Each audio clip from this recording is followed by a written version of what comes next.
Es interesante ver que hoy vivimos en una sociedad donde el cristianismo se ha vuelto meramente intelectual. Conocimiento, comprensión del texto, se conoce mucho, pero se vive tan poco el evangelio, por eso es meramente intelectual. Vamos a Filipenses capítulo 4, versículo 10. Y hoy vamos a hablar ya nuestra semana número 13 de nuestra serie Finanzas Sanas.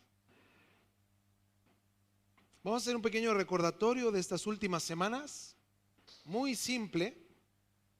Y vamos a ir de lleno al tema que nos toca hoy. Dice Filipenses 4:10: en gran manera me gocé en el Señor de que ya al fin habéis revivido vuestro cuidado de mí, de lo cual también estabais solícitos, pero os faltaba la oportunidad. No lo digo porque tenga escasez, pues he aprendido a contentarme cualquiera sea mi situación. Esta palabra contentarme o contentamiento es autarques en el griego. Dice, he aprendido a contentarme cualquiera sea mi situación, o sea, a través de la práctica aprendí. Sé vivir humildemente y sé tener abundancia. En todo y por todo estoy enseñado, así para estar saciado como para tener hambre, así para tener abundancia como para padecer necesidad. Todo lo puedo en Cristo. ¿Cómo termina el texto? Que me fortalece. Yo noté una frase que dijo Eduardo muy certera. Dijo, debemos de arrepentirnos si hemos considerado que Dios no nos ha dado lo suficiente. Pues es cierto. Muchas personas reniegan de lo que Dios les da o consideran que Dios no les ha dado lo suficiente. Y el considerar que Dios no nos da lo que necesitamos es pecado. Porque la mayor carencia que teníamos Dios ya la suplió. Es nuestra eternidad.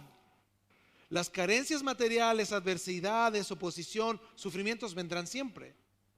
Hoy puedes tener un trabajo estable y mañana puedes no tener nada. Es por eso que si no me afirmo y me tomo de la mano del Señor, nada tiene sentido, porque solo me voy a afanar. Por eso debemos entender que debemos de estar contentos con lo que tenemos. Por eso esta palabra autarques, contentarme, significa las circunstancias no me afectan. Yo soy independiente a las circunstancias. O sea, mi estado anímico, espiritual y emocional es independiente a mi situación económica. Yo no reniego de Dios porque mi situación económica varía, al contrario. Tenga o no tenga, mi estabilidad emocional, espiritual, está centrada en Cristo. Eso es aprender a contentarme. No es estar simplemente contento bajo el concepto intelectual, sino es una experiencia que me da a mí establecerme en Cristo. O sea, sin duda no experimentaremos de este lado de la eternidad, ¿no? Un contentamiento total. Pero en esta vida Dios demanda de nosotros experimentar contentamiento librándonos de la carrera materialista del mundo. Y eso es lo que hace Dios. Entender que el contentamiento es a través de la experiencia, yo depender de Dios y no seguir dependiendo de mi economía o de mi trabajo, depender de Dios, centrarme en Él. Estoy completo solo en Él. Por eso la semana pasada decía Fernando que Dios nos llama a ser diligentes. Y el concepto diligente es muy simple. ¿Quién pone esmero, interés y eficacia en el cumplimiento del encargo? Eso significa ser diligente. Es esforzarse. Que no se quede solo en un conocimiento intelectual, en conceptos infructuosos, porque muchas veces escuchamos tantas predicaciones que se vuelve infructuoso. Yo conozco gente que dice que escucha así de predicas. Todas las semanas 10, 12 predicaciones. ¿Y de qué sirve el mero conocimiento intelectual? Si no practicas el evangelio, ¿de qué sirve? Por eso el diligente es el que cumple la palabra de Dios, no el que conoce la palabra de Dios. Por eso el negligente es quien no pone cuidado en el cumplimiento de la obligación o de la demanda. El negligente es quien sabe hacer algo pero no lo hace. Eso es un negligente. Por eso debemos entender que todos nosotros llevamos 13 semanas escuchando respecto a finanzas sanas. Pero si no ponemos en práctica las finanzas sanas, somos negligentes, no diligentes. Es por eso que el entender que Dios demanda de nosotros la diligencia, esto quiere decir poner en práctica la palabra de Dios con urgencia, debería poner en nosotros, en nuestro corazón, una carga por hacer las cosas bien. Por eso yo les digo, no sacamos nada con escuchar 10, 11, 15, 20 predicaciones a la semana. No tiene sentido. Yo decía allá en una iglesia en Morelia, les decía a los hermanos, lo que deberíamos hacer los cristianos es escuchar una predicación a la semana, lo que Dios nos da cada domingo, y esforzarnos toda la semana por cumplirlo. Con eso ponemos en práctica la palabra y la palabra se vuelve fructífera, no infructuosa. Ahora, una de las razones principales hoy en día es que los cristianos, muchos viven bajo un déficit sistemático en su economía. Y esto se ocasiona originalmente porque no están contentos con lo que Dios les ha dado. Por eso viven en un déficit. Y este problema de falta de contentamiento con lo que Dios le ha dado le lleva a querer vivir una vida a un nivel por encima de los recursos que dispone, y vive un déficit sistemático, constante. Y como no es diligente, sino negligente en sus finanzas, cae en el abismo, el cual llamaremos de ese modo, pero mejor conocido como la deuda. Por eso el contentamiento requiere absoluta confianza en la providencia de Dios.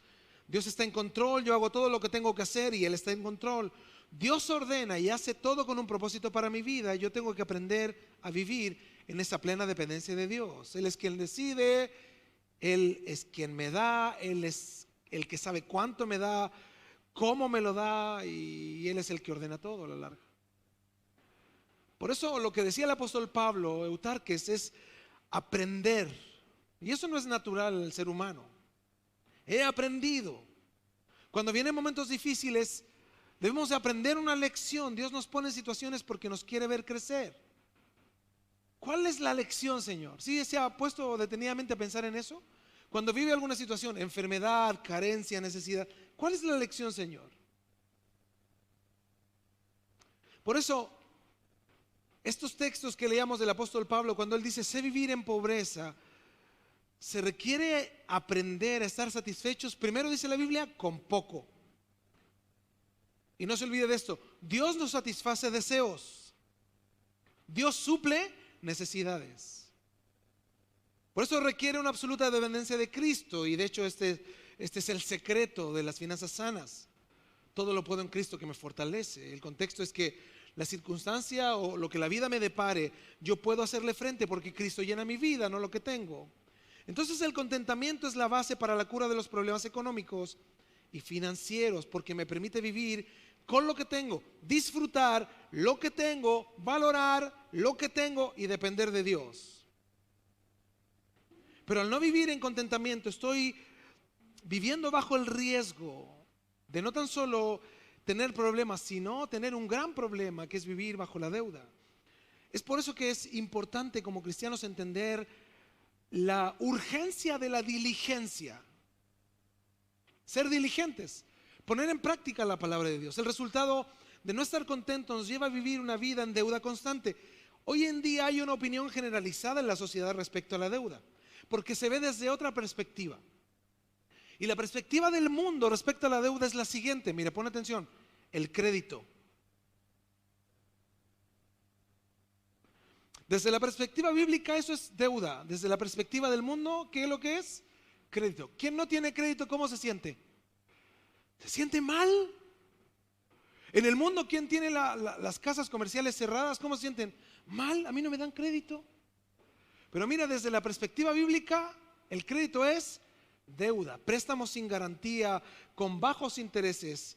Yo puse en mis apuntes con signos de exclamación, la oportunidad de tener sin tener. O sea, no tengo, pero tengo la oportunidad de tener. Entonces, ¿qué es lo que la cultura te dice al respecto? La cultura lo ve como una oportunidad, ¿y qué te dice? Aprovéchalo. Por eso muchas personas viven metidas en créditos, préstamos que no necesitaban. Lo tomaron, lo usaron, generalmente no tenían la necesidad de hacerlo y los llevaron a una deuda. Es muy extraño que alguien considere que no es sabio acceder a un crédito, a un préstamo, a un avance en efectivo. Generalmente se ve como una oportunidad. Yo recibí una llamada hace algunas semanas y una persona me dijo: Señor, usted ha sido seleccionado dentro de 17 millones de personas para acceder a un crédito con nuestro banco. Yo le dije a esta persona: ¿sabe qué? Usted se equivocó. Yo no tengo financiamiento. Si usted ve mi historial crediticio, no hay manera que usted me preste dinero. Me dice: no, señor, usted es afortunado, ha sido seleccionado. Yo le dije: pero mire, vea mis antecedentes, no hay manera que me presten dinero, no tengo ningún respaldo. Señor, por favor, me dice, no sea incrédulo. Me trató de falto de fe. Ha sido seleccionado. Por eso generalmente en el mundo la deuda se ve como una oportunidad, y por eso quiero plantearlo inicialmente como deuda para que tomemos el contexto de esto. El crédito se ve como una oportunidad, el préstamo, el que tú puedas acceder a lo que no tienes sin tener, se ve como una oportunidad. Por eso vivimos en una sociedad donde el crédito incluso es exclusivo de las clases media y alta. Por eso esto es muy clasista, porque el que pertenece a la clase baja no tiene opción de crédito. Es más, ven tu renta y tienes que unirla con tu esposa para acceder a algunos créditos, y a veces ni siquiera así. Entonces la sociedad hoy ve esto como desde una perspectiva de clase también. Y sin duda llegaremos a un tiempo, tal como ocurre en algunos países desarrollados, que quien no tenga crédito o no tenga acceso al crédito no existe. Ahora, ¿qué dice la Biblia al respecto? Y esto es lo interesante. Vamos a Proverbios 22:7 y vamos a ver qué dice la Biblia al respecto. Proverbios 22:7.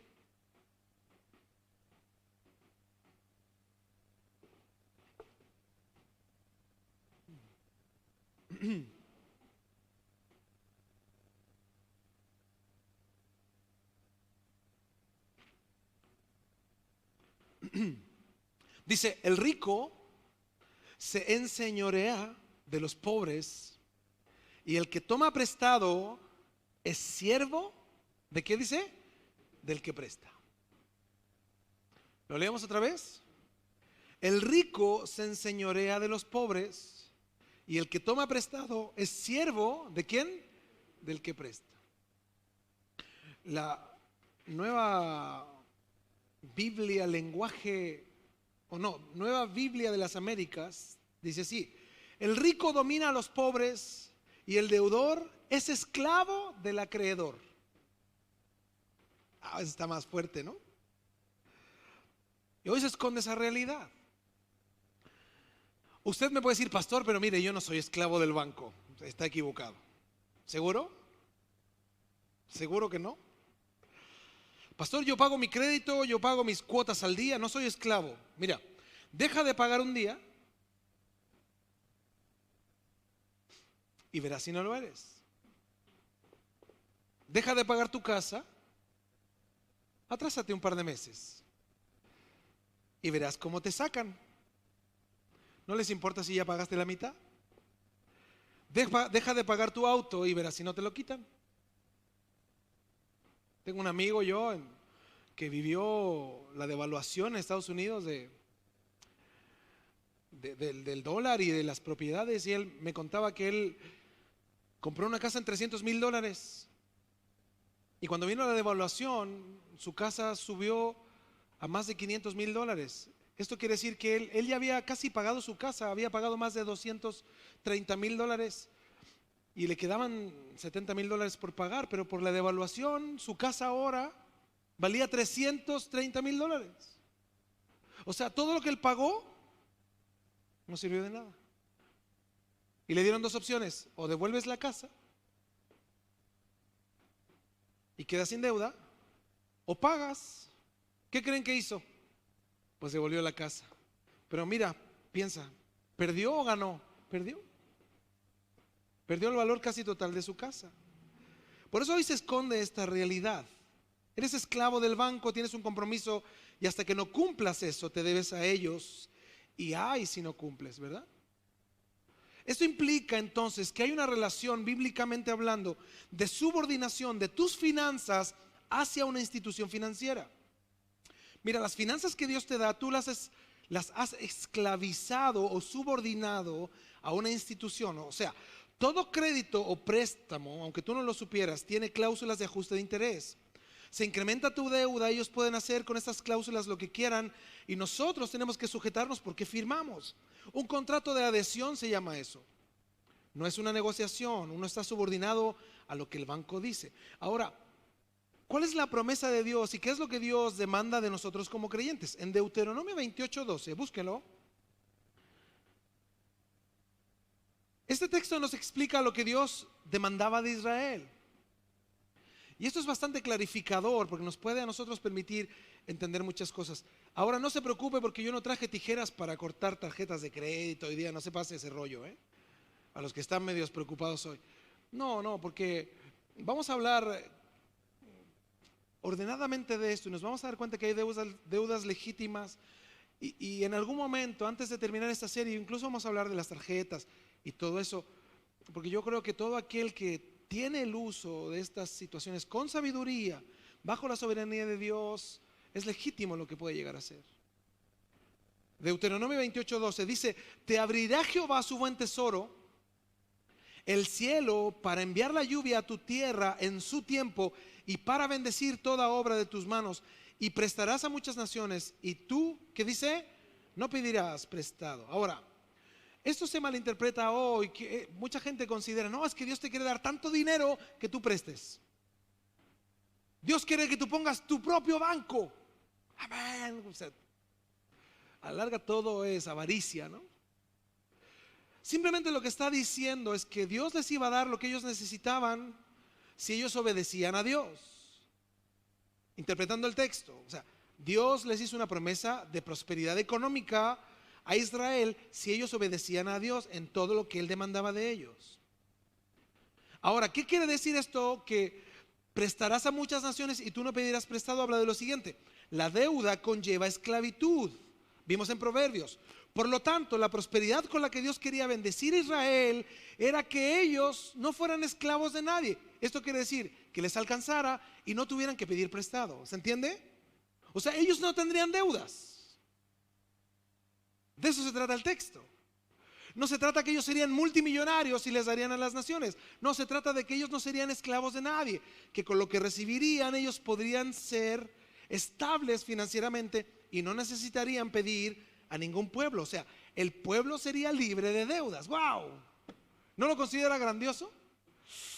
Imagínense, no es tan solo el tener, sino el no deberle a nadie, no ser esclavo de nadie. De eso se trata el texto. Si obedeces a Dios, Dios le dijo a Israel: tú no serás esclavo de nadie, yo te voy a dar todo lo que necesitas.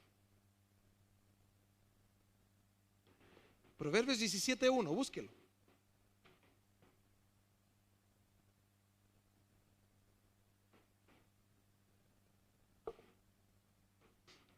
Dice Proverbios 17:1: mejor es un bocado seco y en paz que casa de contiendas llenas de provisiones.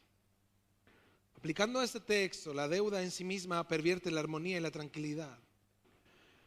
Esto es una forma indirecta de ver que la palabra de Dios nos dirige a vivir lejos de la deuda. Ahora, además de la deuda, la Biblia nos advierte de no entrometernos en problemas ajenos. Nosotros podemos adquirir ciertas deudas y lo vamos a desarrollar un poquito más abajo, pero antes yo quiero irme hacia el punto del error de muchos cristianos de ser deudores por causas de terceros. Esto se le llama hoy coloquialmente ser aval.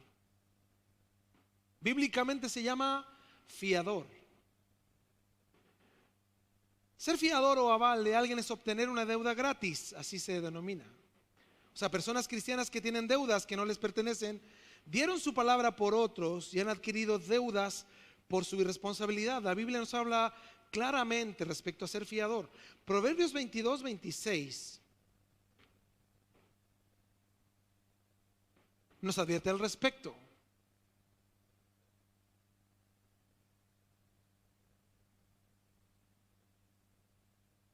Dice Proverbios 22:26, no seas de aquellos que se comprometen, ni de los que salen por fiadores de deudas. Si no tuvieres para pagar, ¿por qué han de quitar tu cama de debajo de ti? La Nueva Traducción Viviente es un poco más clara, dice, no te comprometas a garantizar la deuda de otro, ni seas fiador de nadie. Si no puedes pagar, te quitarán hasta la cama en la que duermes. La Biblia advierte y dice que quien firma por fiador no tiene la intención de pagar en caso de que el deudor falle. O sea, ¿quién de nosotros, siendo aval de alguien, tiene la intención de pagar? Viene tu primo, ¿no? O tu tío, te dice, mijito, te empieza ahí a embolar la perdiz, se dice acá, a tirar flores. Hijito, ¿usted podría prestarme su tarjeta de tal lugar? Y uno, ¿qué puede decir, no? Pero generalmente el ser humano piensa y dice, ¿pero tendrá para pagar? Sí, lo veo que tiene su auto, su casa, un trabajo estable. Claro. ¿Quién considera pagar en caso de que el deudor falle? Muchos firman porque un sobrino, un primo, un amigo les pidió el favor y ¿cómo le van a decir que no, verdad? Nos falta carácter. Pero cuando el banco te llama porque ellos no pagaron, el fiador o el aval se descompensa, ¿verdad? Se pone blanca la cabeza. No están dispuestos a pagar la deuda de otro. Es más, te llama el banco, oye, tu tío debe tanto, tú eres el aval, y dices, ¿yo qué tengo que ver? Pues tú firmaste. Pues yo solo puse mi firma, pues sí, tú vas a responder, eso tú lo dijiste. Entonces la Biblia nos advierte y nos dice directamente al respecto, no salgas por fiador si no tienes con qué pagar. ¿Se entiende? Si nosotros estamos dispuestos a prestar un crédito personal o ser aval de alguien, considera que tú tienes para pagar en caso de que el deudor original no tenga. Por eso la Biblia no prohíbe ser fiador o aval. La Biblia te dirige a que consideres ser fiador o aval si tienes con qué suplir el pago, si es que a quien tú avalas no paga. Proverbios 6:1. Y aquí la Biblia nos habla sabiduría, fíjense. Estamos hablando de la deuda, primeramente deudas que no nos corresponden. O deudas que adquirimos gratis, ¿verdad? Siendo avales o fiadores de alguien. Proverbios 6:1.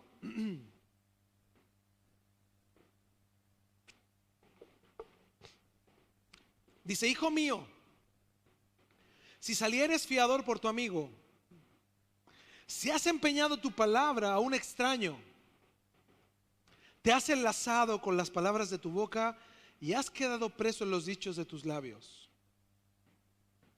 Haz esto ahora, hijo mío, y líbrate, ya que has caído en la mano de tu prójimo. Ve, humíllate y asegúrate de tu amigo. No des sueño a tus ojos, ni a tus párpados adormecimiento. Escápate como gacela de la mano del cazador y como ave de la mano del que arma lazos. Lo voy a leer en una traducción viviente, es mucho más comprensible. Hijo mío, si has salido fiador por la deuda de un amigo o has aceptado garantizar la deuda de un extraño, si quedaste atrapado por el acuerdo que hiciste y estás enredado por tus palabras, dice, sigue mi consejo y sálvate, pues te has puesto a merced de tu amigo. Ahora, trágate tu orgullo, ve y suplica que tu amigo borre tu nombre. No postergues el asunto, hazlo enseguida.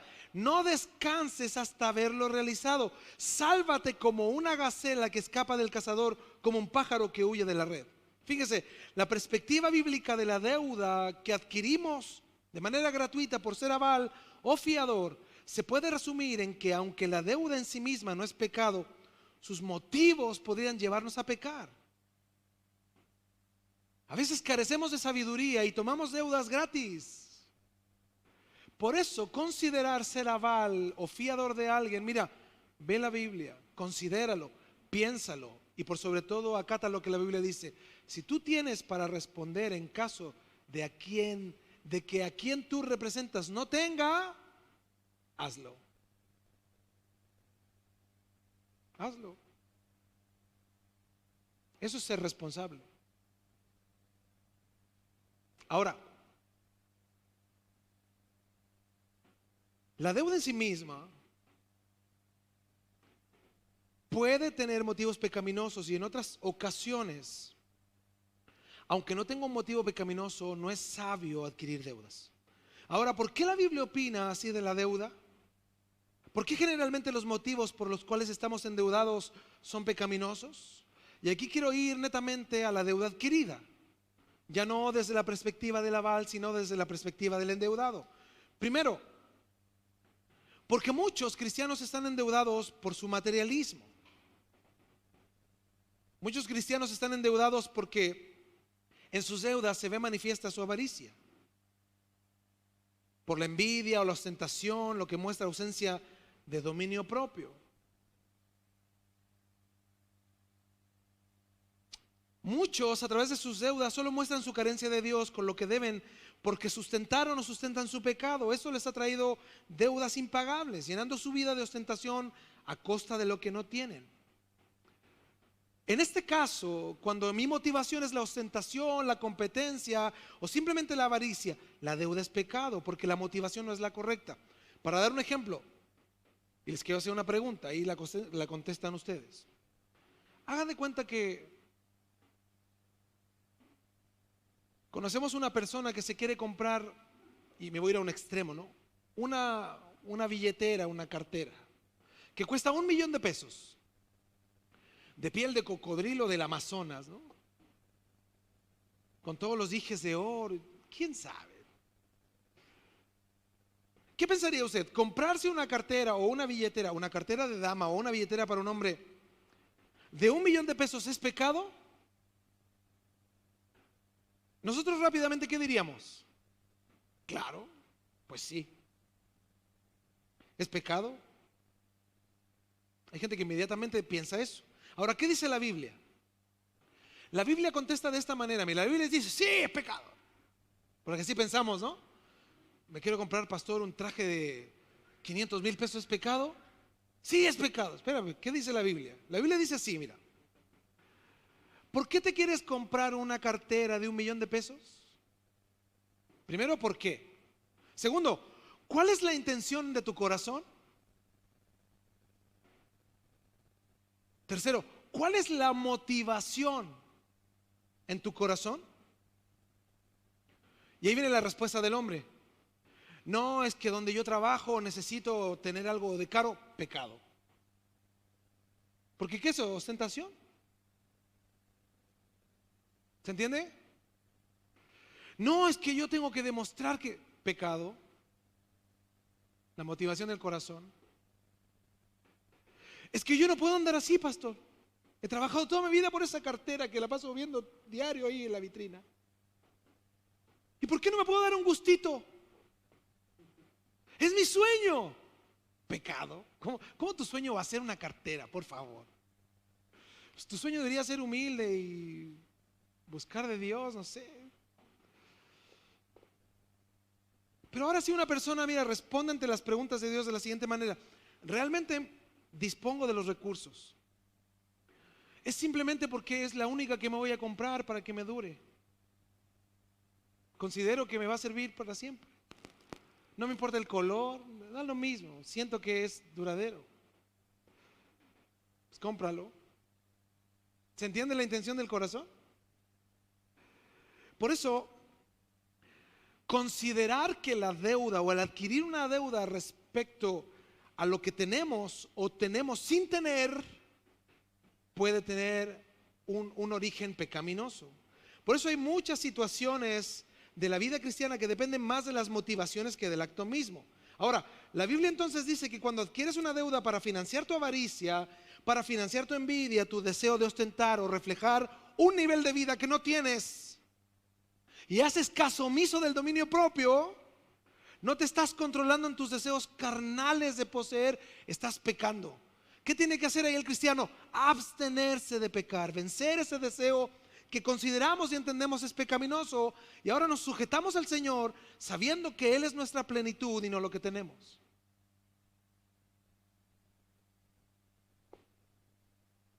Eso es lo primero. Muchos están endeudados por su materialismo, por su motivación pecaminosa en tener lo que no pueden tener. Yo he visto casas de cristianos que tienen pantallas de 150 pulgadas, widescreen, curvas, 3D, rayos láser.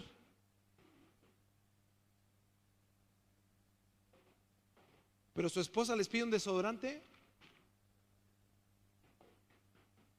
y se quejan. Tienen banquitos de plástico ahí, apenas se pueden sostener. Sus hijos a veces no tienen lo necesario, pero para ostentar,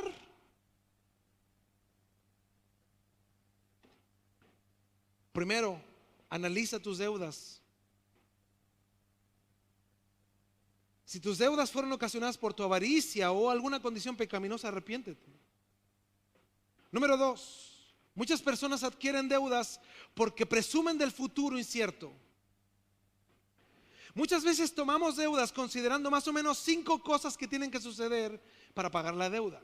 Y así dice la gente: no, mira, yo me voy a comprar un auto, voy a tomar un préstamo porque me van a dar el bono marzo, porque me van a ascender en el trabajo. Ahí van 2, ¿verdad? Porque este año me toca el bono por hijo. 3. Porque por ahí, si se muere mi papá, me deja una herencia. Y si hago 3 o 4 ventitas por internet extras, me va a alcanzar. Y esto es arrogancia. O sea, pensar que todo está bajo mi control, que las cosas saldrán bien, es arrogancia. Por eso mucha gente considera y toma deudas y adquiere deudas bajo su arrogancia, no bajo la fe. Porque a veces se confunden estos términos. Eso no es fe. El considerar adquirir una deuda pensando en el bono marzo, pensando en que te van a subir de puesto, pensando en que va a ser horas extras, eso no es fe. Eso es considerar que el futuro incierto tú lo tienes bajo control. Santiago 4:13, y lo estudiamos en algún momento. Búsquelo. Es entender que muchos cristianos viven bajo esta arrogancia, pensar en que todo está bajo su control, que las cosas saldrán bien. No nos olvidemos que cuando las motivaciones están erradas, el fin será un caos. Dice Santiago 4:13, vamos ahora, los que decís, hoy y mañana iremos a tal ciudad y estaremos allá un año y traficaremos y ganaremos. Cuando no sabéis lo que será mañana, o sea, no sabes ni siquiera si vas a vivir. Porque, ¿qué es vuestra vida? Ciertamente es neblina que se aparece por un poco de tiempo y luego se desvanece. En lugar de lo cual deberíais decir, si el Señor quiere, viviremos y haremos esto o aquello. Fíjate, esto contrarresta todo lo que es una doctrina de declaración positiva. Todas las doctrinas de confesión, de decretos, este texto lo contrarresta todo. Decretamos que el Señor... Mentira, aquí dice si el Señor quiere. Por eso cuando oramos por José ahora al principio, es la voluntad de Él. ¿Se imaginan? Nos ponemos aquí, traigan aceite, traigan una ropa de José, unjámosla. Hermanos, eso es brujería. Eso es brujería. Así hacen los brujos, ¿sabías tú? Para hacer esos amarres tienes que llevar una prenda del que te gusta. Y si es usada, dicen los brujos, mejor. Y ellos hacen sus amarres. Fíjate, y eso hacen en la iglesia a veces. Toman prendas de personas que no están y oran por ellas. ¿Para qué? Para que se sanen. Mira, es la voluntad de Dios, no es tu voluntad ni tu idea. Así que ni participes de eso, ni lo consideres. Eso es brujería. Y si lo has hecho en algún momento, arrepiéntete. Porque eso es poner tu voluntad, tus ideas, tus conceptos, tu voluntad por sobre la voluntad de Dios. ¿Qué anhelamos nosotros los cristianos? ¿Que Dios haga lo que queremos o que Él haga su voluntad? ¿Qué anhelamos? ¿Que haga qué? Su voluntad.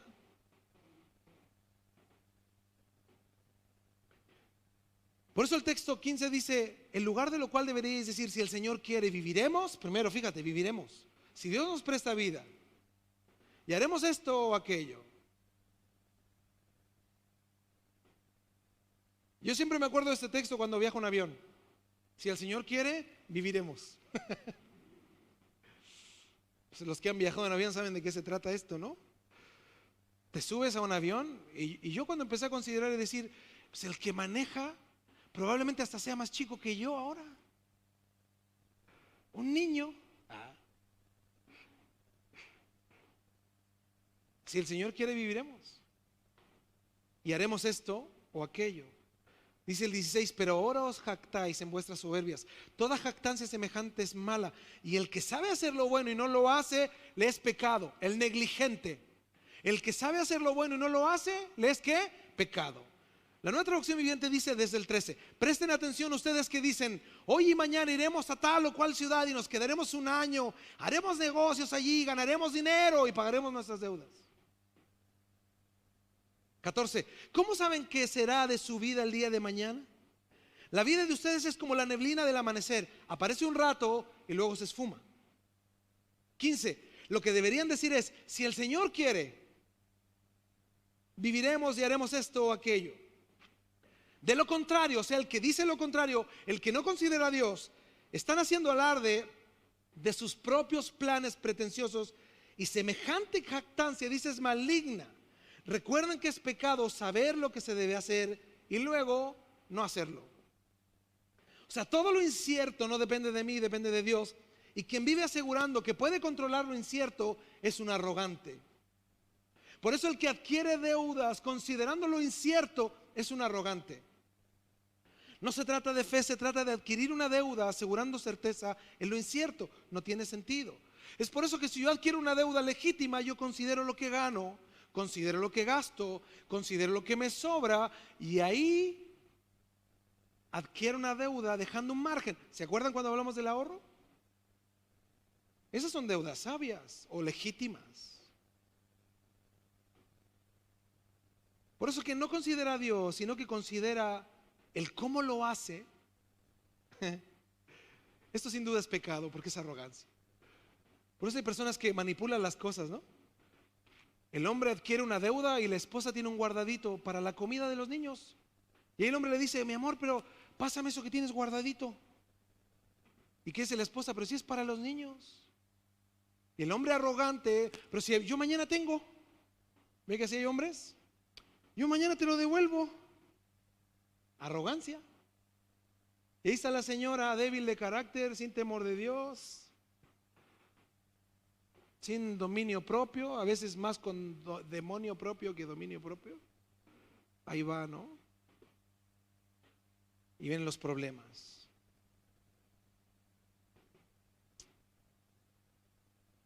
Por eso quien se endeuda considerando el futuro como algo certero siendo incierto es arrogante. Y número 3, los cristianos debemos de aprender a esperar y actuar en sabiduría. Muchas de las deudas las evitaríamos cultivando la paciencia.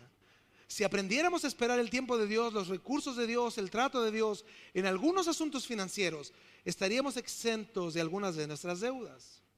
Aprendamos a esperar, a tener para comprar. Eso es una ley bíblica. La paciencia. Necesito algo, pues espero, ahorro, lo compro.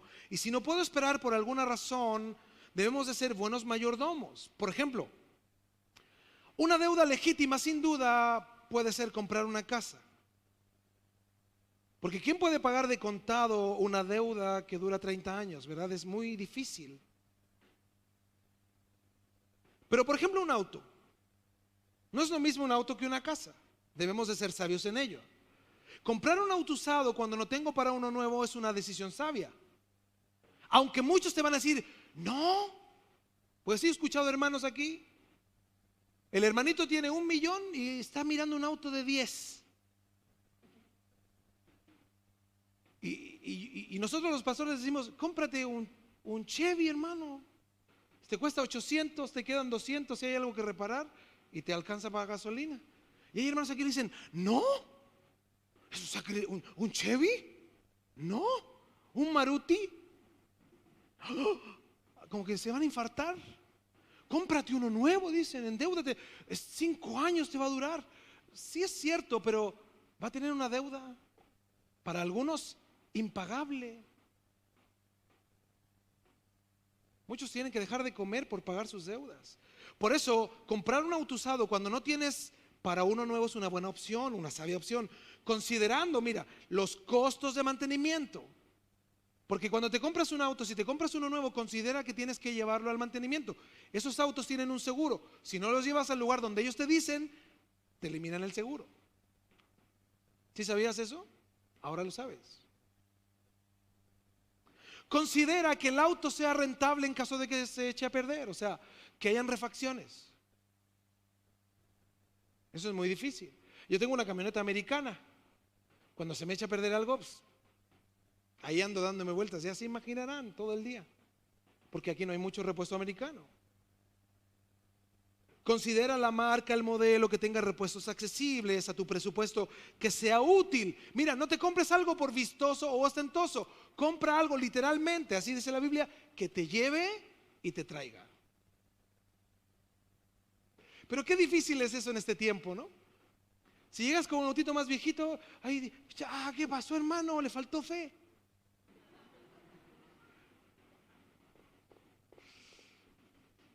Porque la gente, mira, amigo, yo tengo un autito azul, ya la mayoría de ustedes lo conoce. Allá en una ferretería me decían, ya viene con su camioneta, porque como lo cargo tanto al pobre, el techo ya todo hundido. Pero a mí me hace feliz, ahí lo tengo en la casa. Tengo que repararlo todavía, porque se echó a perder otra vez. Pero ahí está, me encanta mi autito viejo. Pero hasta aquí los vecinos hasta se ríen de mí, de mi auto viejo. A mí no me importa. Me lleva y me trae. Gasto la mitad de lo que gasto en la camioneta en gasolina. Y ando cómodo, bajo los vidrios. Me entra airecito. Pues, ¿qué más puedo pedir? Por eso en caso de comprarte un auto nuevo, mira, considera que luego de comprarlo se va a devaluar. El porcentaje de devaluación general es un 40%. Considera el costo de patentes, mantenimiento seguro, contratos comprometidos por garantía, etcétera. O sea, el que se compra un auto nuevo considere que hay más gastos de los que tú piensas. No es comprarte un auto y se acabaron los gastos, al contrario, hay más gastos que vienen asociados. Por eso considerar cuáles son deudas legítimas e ilegítimas en el Evangelio es de sabios. Por eso yo les decía, por ejemplo, comprarse una casa es una deuda legítima. Comprarte un auto nuevo y adquirir una deuda puede llegar a ser ilegítimo porque a lo mejor no tienes para hacerlo. Pero ¿qué otras deudas legítimas pueden existir? Por ejemplo, tu hijo se enferma. Necesitas un préstamo para suplir la necesidad de medicamentos, operación, cubrir una enfermedad, una atención médica costosa. Sin lugar a dudas, tenemos que endeudarnos. Debido a la urgencia, la imposibilidad de cubrirlo personalmente. Una casa, un crédito habitacional es una deuda legítima porque la vivienda al fin y al cabo es una necesidad. Sobre todo, como les decía recién, en un país donde la casa o una casa se paga en 30 años.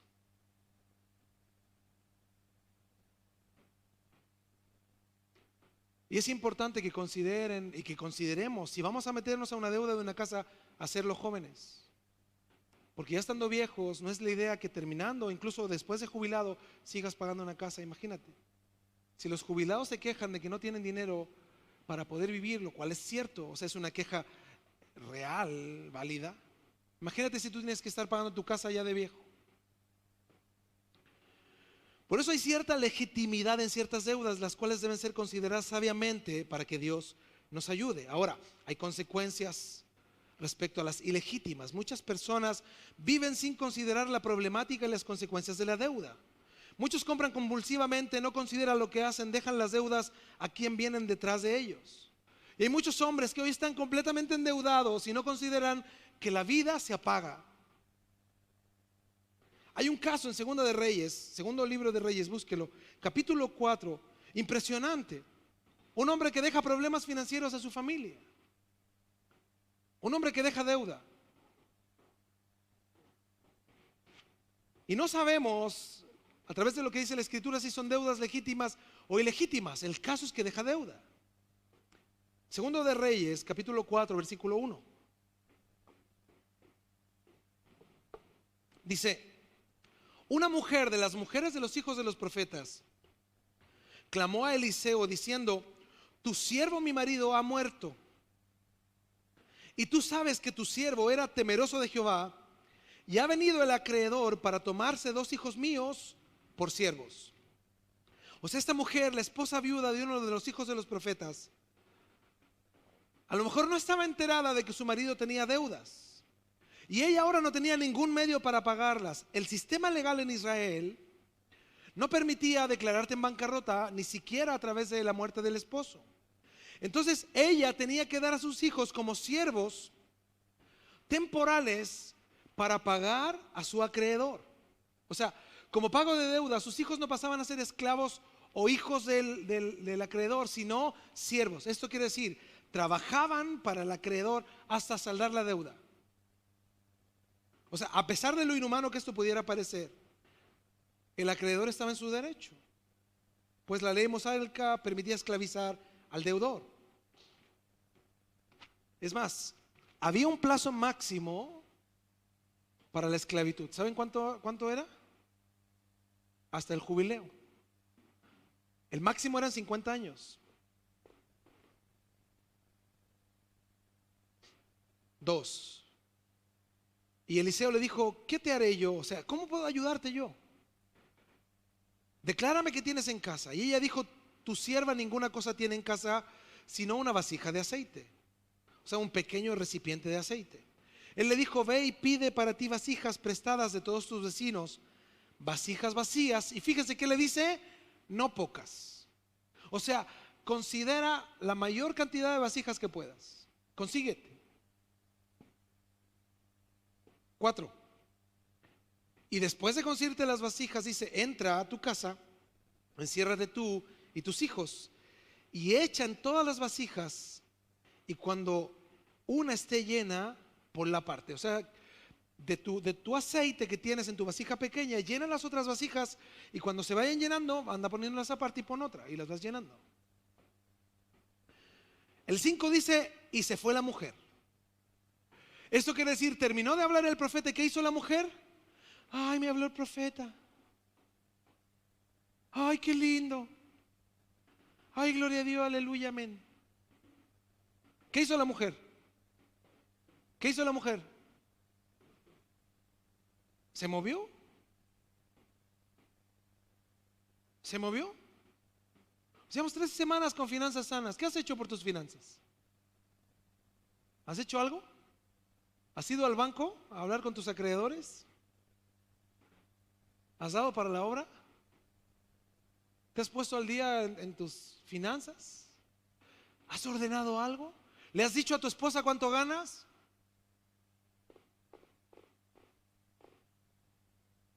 ¿13 semanas? ¿Te has puesto de acuerdo en un presupuesto con tu esposa? ¿Te has sentado a la mesa a hablar con tu esposa de dinero? Ya, mi amor, mira, la verdad es que yo gano un poquito más de lo que te dije. La verdad es el triple. ¿Me perdonas? Tu esposa ahí comiendo, bueno, allá en México sería frijoles, pero aquí arrocito con huevo, y tú ahí dándotelas de ostentoso, invitando a tus amigos a comer en tu trabajo, ¿no? Así hay personas aquí y allá también, los que nos escuchan, ostentosos para con los demás y mezquinos para con los de su casa. ¿Has hecho algún cambio en eso? 13 semanas. Mira esa mujer que hizo, ay, me habló el profeta. No, le habló el profeta y dijo, ¿cuándo termina de hablar el profeta? Porque ya me voy a buscar vasijas. La mujer creyó, se movió en fe y sabía que estaría expuesta a preguntas incómodas. Porque cuando tú vas donde una vecina le dices, ¿me presta una vasija grande? ¿Qué te va a decir tu vecina? ¿Para qué la quiere?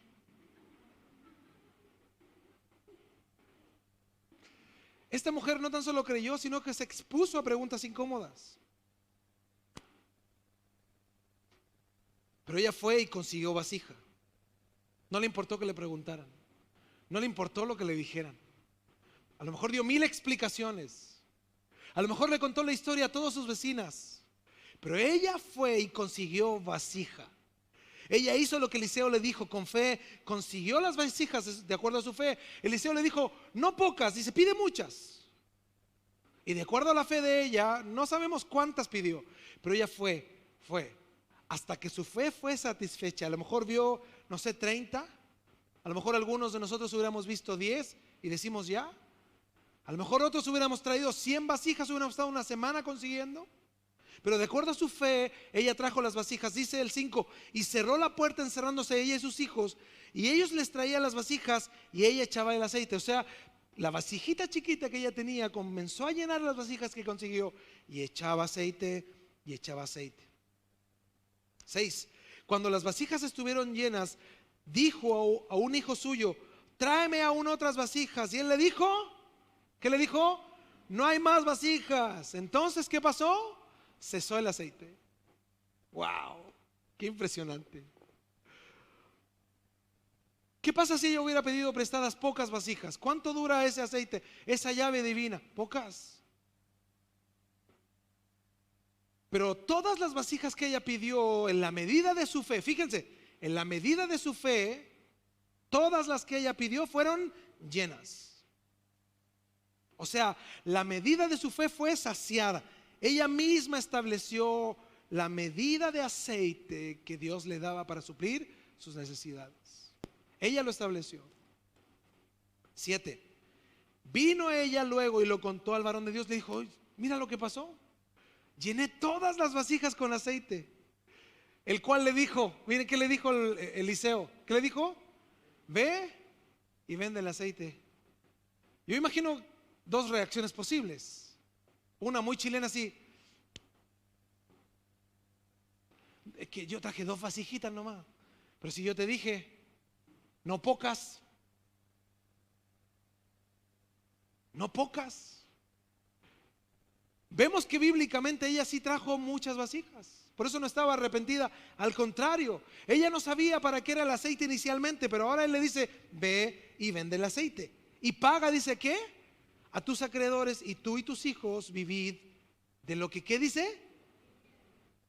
Wow. Vende el aceite. ¿Qué tienes que hacer con ese dinero? Ándate a un buen restaurante. No. Cómprate una. No. ¿Qué dice que haga? ¿Paga qué? A tus acreedores. Y tú y tus hijos vivid, dice, de lo que quede. Qué maravilloso es Dios. Ahora, no es sabio que dejes a tu familia con deudas. Considera pagar tus deudas y terminar tu relación con tus acreedores lo antes posible. Mientras tengas fuerza, termina tu carrera sin dejar compromisos financieros. Esto es un ejemplo bíblico, no para que tú vayas a conseguir vasijas mañana si se muere tu esposo, sino para que entiendas que estés involucrada como esposa en las deudas de él. Y hermana, te doy un consejo: estórbale a tu esposo. Hermano, te doy un consejo: estórbale a tu esposa. No adquiramos deudas que no tengan un sentido correcto. No sea que vengan los acreedores y nos quiten lo que dice Proverbios, incluso hasta la cama en la que dormimos. Y aunque tú no lo creas, eso hoy es legal. Para terminar, necesitamos 2 cosas para estar libres de las deudas. Primero, necesitamos una estrategia espiritual. Y esta estrategia espiritual va dirigida a cambiar los patrones y hábitos que me condujeron al problema. Primero, necesito arrepentirme de mi mal manejo, de mi avaricia, de mi egoísmo, de mi materialismo, de mi falta de sabiduría, del manejo irresponsable de mis recursos. Otros no tienen avaricia ni quieren ostentar, pero tienen un terrible desorden financiero. Eso también es pecado, porque es una mala mayordomía. Dios te ha dado algo, tú tienes que administrarlo sabiamente. Estás manejando los recursos del Señor, pero muchos lo hacen sin criterio ni sabiduría. Solo viven al día considerando que eso es algo espiritual. No, la Biblia habla que debemos de ser mayordomos. Y si no, escucha el mensaje de hace unas 4 o 5 semanas atrás que hablamos de mayordomía. Mi esposa habló de mayordomía. Es por esto que necesitamos inicialmente arrepentirnos, porque hemos sido irresponsables, faltos de sabiduría, llenos de avaricia. Hemos considerado que tenemos el futuro en nuestras manos, hemos vivido por encima de lo que nuestras posibilidades nos permiten, y ahora tenemos que ordenarnos bíblicamente. Y esto comienza con el arrepentimiento. Igual que la salvación, el ser salvos comienza con el arrepentimiento, y luego el segundo paso es comenzar a dar pasos de fe. ¿Cuál es en la salvación? Es el arrepentimiento y luego comenzar a vivir la palabra. En la vida cristiana es ser diligentes. Esto quiere decir entender que lo que hemos aprendido de la palabra tengo que ponerlo por obra. No es una opción, es un principio. 4 o 5 semanas atrás, escúchelo. El tema de la mayordomía se habla de los principios. Para eso están en YouTube, hermano, No es para que tengamos likes, no nos interesa. Es para que tú te las repitas ahí, las estudies y las atesores en el corazón.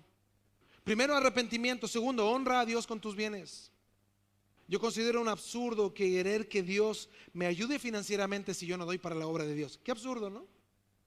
¿Cómo involucro a Dios en lo que Él me da si no doy para su obra? Eso es absurdo. Por eso una de las formas en que yo someto mis finanzas al señorío de Cristo es diciendo y haciendo lo que la Biblia me exhorta. El dar para la obra me permite decir que Dios es mi Dios y no el dinero. Número 3, manéjate como mayordomo y no como dueño. Un mayordomo maneja los recursos como quiere el dueño, no como quiere él. Entonces lo primero que tienes que hacer cuando recibas tu sueldo, cuando tengas un proyecto, cuando te quieras endeudar es decir: Señor, ¿qué hago? ¿Qué hago con los recursos que tengo? Si careces de sabiduría, ¿qué dice el Señor? El que quiere sabiduría, pídala a Dios, el cual da abundantemente. Y si se tarda en darte sabiduría, pide consejo. Busca sabiduría. Número 4, conténtate con lo que el Señor te da. No vivas anhelando lo de los otros. Hay una frase que a mí me gusta mucho: siempre el pasto del vecino se ve más verde que el mío.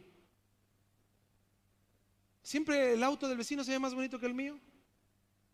Siempre la reja del vecino se ve mejor que Así vive mucha gente. No valora lo que tiene, no está contento con lo que tiene. Número 5, entiende que los verdaderos tesoros se acumulan en los cielos y no en la tierra. Por eso a mí me impresiona lo que dice Pablo en 1 Timoteo 6:10, porque raíz de todos los males es el amor al dinero, el cual codiciando algunos de la iglesia, anhelando más el dinero que a Dios, se extraviaron de la fe. Fíjate, un conocimiento intelectual sin práctica permite que se extravíe el hombre. Y fueron traspasados de muchos dolores. La traducción, lenguaje actual dice: porque todos los males comienzan cuando solo se piensa en el dinero. Por el deseo de amontonarlo, muchos se olvidaron de obedecer a Dios y acabaron por tener muchos problemas y muchos sufrimientos. Por eso la estrategia la estrategia espiritual me va a permitir cambiar mis patrones y mis hábitos en mi manejo financiero de la mano del Señor y con su ayuda. Por eso yo te invito a que cuando terminemos estas prédicas, escúchalas en tu casa. Anota estos pasos de una estrategia espiritual, porque es necesario. Es una obligación que tenemos los cristianos de vivir la palabra de Dios.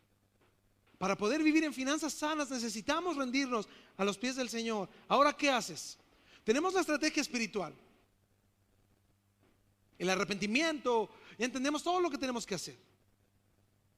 Ahora necesitamos ordenarnos financieramente, tener una estrategia financiera. Esto yo le puse en mis apuntes: poner por obra. Entiendo lo que tengo que hacer a nivel espiritual, ahora tengo que hacerlo. Ahora doy frente a mis compromisos y evito nuevos problemas. Primero, ¿qué tengo que hacer? ¿Qué tengo que poner por obra primero? Honra a Dios con tus bienes. Wow, esto es... ¿Ustedes creen que esto yo lo digo por ser el pastor? No, yo también fui congregante. Y también soy congregante, yo también ofrendo. Nosotros también tenemos compromisos con dar a la iglesia. También tenemos un pastor. ¿O no sabían? Miren, el pastor Chuy Olivares es mi pastor, no el de ustedes, el de ustedes soy yo. Chuy es mi pastor. Nada me faltará, no es cierto. Chuy es nuestro pastor con mi esposa. Nosotros tenemos chance de estar allá con el pastor y él nos atiende, nos escucha, pasamos tiempo juntos, convivimos, compartimos y somos pastoreados. Por eso venimos con fuerzas recargadas para pastorearlos nosotros a ustedes. Pero nosotros también ofrendamos, damos, aportamos, colaboramos. Y no les comentamos lo que hacemos, porque si les contáramos cuánto damos, cómo lo damos, no tendría sentido, perdería la bendición para nosotros. Por eso es importante que cada cristiano entienda que tenemos que decirle al dinero que no es mi Dios, sino el Señor es mi Dios. Cuando el cristiano entiende eso, vive libre en su corazón, porque honramos a Dios con nuestros bienes, porque sabemos que vienen de Dios. Por eso lo primero que tenemos que hacer, de poner por obra nuestra estrategia financiera, es poner nuestros bienes a los pies del Señor. Y les digo algo, para muchos es lo que más cuesta. Porque hablar es fácil, decir es fácil, ostentar es fácil. Yo aquí he escuchado hermanos que ostentan lo que dan. Pero te digo algo, hermano, en esta iglesia los más generosos, mira, son los que menos dicen. Los que más hablan generalmente no dan nada. Pero aquí tenemos hermanos muy generosos, mira, que viven así, en el silencio. En el silencio. Primero, no te olvides, la práctica de la vida cristiana de finanzas sanas honra a Dios con tus bienes. Segundo, gasta menos de lo que ganas. Adecúate a tu presupuesto, a tus posibilidades. Qué difícil es esto. Generalmente las necesidades exceden lo que podemos solventar. Por eso pongamos por obra la sabiduría que pedimos a Dios. Revisa críticamente cada cosa, absolutamente todo. ¿Dónde vives? La escuela de tus hijos. ¿Cuántas veces comes fuera de tu casa? ¿Dónde te entretienes? El auto que tienes, los gastos extra, absolutamente todo. Y comienza a ajustar a lo que Dios te ha dado. Número 3, presupuesta. Y esto con tu esposa. Y esto con tu esposo. Aquí no hay roles separados. No, que yo a mi esposa le doy el sobre y ya que ella se haga cargo ya. Si no alcanza este mes, ella es la culpable. No, presupuesta. La esposa y el esposo deben de ver de manera conjunta cómo administrar los recursos. La Biblia dice que los dos ya no son dos, sino que son, ¿qué dice la Biblia? ¿Qué dice?